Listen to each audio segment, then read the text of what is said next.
Act 7, New International Version. Stephen's speech to the Sanhedrin. Then the high priest asked Stephen, "Are these charges true?"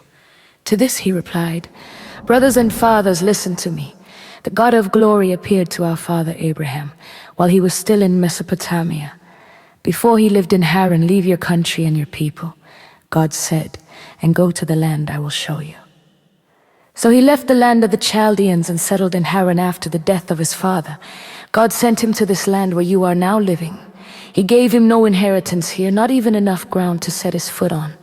But God promised him that he and his descendants after him would possess the land. Even though at that time Abraham had no child, God spoke to him in this way. For 400 years your descendants will be strangers in a country not their own, and they will be enslaved and mistreated.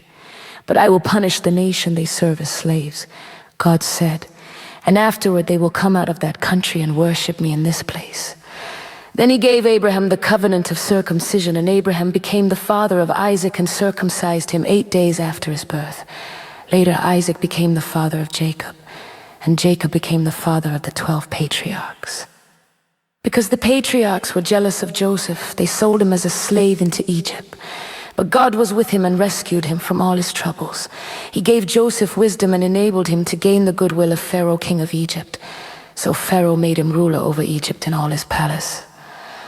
Then a famine struck all Egypt and Canaan, bringing great suffering. Our ancestors could not find food. When Jacob heard that there was grain in Egypt, he sent our forefathers on their first visit. On their second visit, Joseph told his brothers who he was, and Pharaoh learned about Joseph's family. After this, Joseph sent for his father Jacob and his whole family, 75 in all. Then Jacob went down to Egypt, where he and our ancestors died. Their bodies were brought back to Shechem and placed in the tomb that Abraham had bought from the sons of Hamor at Shechem for a certain sum of money. As the time drew near for God to fulfill his promise to Abraham, the number of our people in Egypt had greatly increased.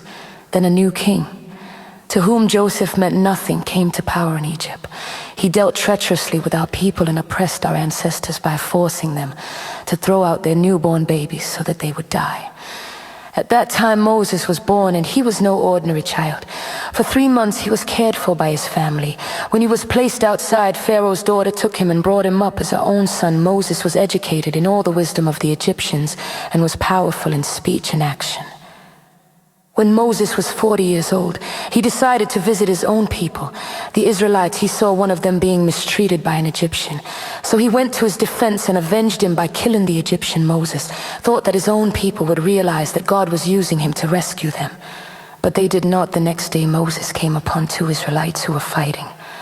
He tried to reconcile them by saying, "Men, you are brothers. Why do you want to hurt each other?" But the man who was mistreating the other pushed Moses aside and said, "Who made you ruler and judge over us? Are you thinking of killing me as you killed the Egyptian yesterday?" When Moses heard this, he fled to Midian, where he settled as a foreigner and had 2 sons. After 40 years had passed, an angel appeared to Moses in the flames of a burning bush in the desert near Mount Sinai. When he saw this, he was amazed at the sight. As he went over to get a closer look, he heard the Lord say, "I am the God of your fathers, the God of Abraham, Isaac, and Jacob." Moses trembled with fear and did not dare to look. Then the Lord said to him, "Take off your sandals, for the place where you are standing is holy ground. I have indeed seen the oppression of my people in Egypt. I have heard their groaning and have come down to set them free. Now come, I will send you back to Egypt." This is the same Moses they had rejected with the words, "Who made you ruler and judge?" He was sent to be their ruler and deliverer by God himself, through the angel who appeared to him in the bush 36. He led them out of Egypt and performed wonders and signs in Egypt, at the Red Sea, and for 40 years in the wilderness. This is the Moses who told the Israelites, "God will raise up for you a prophet like me from your own people."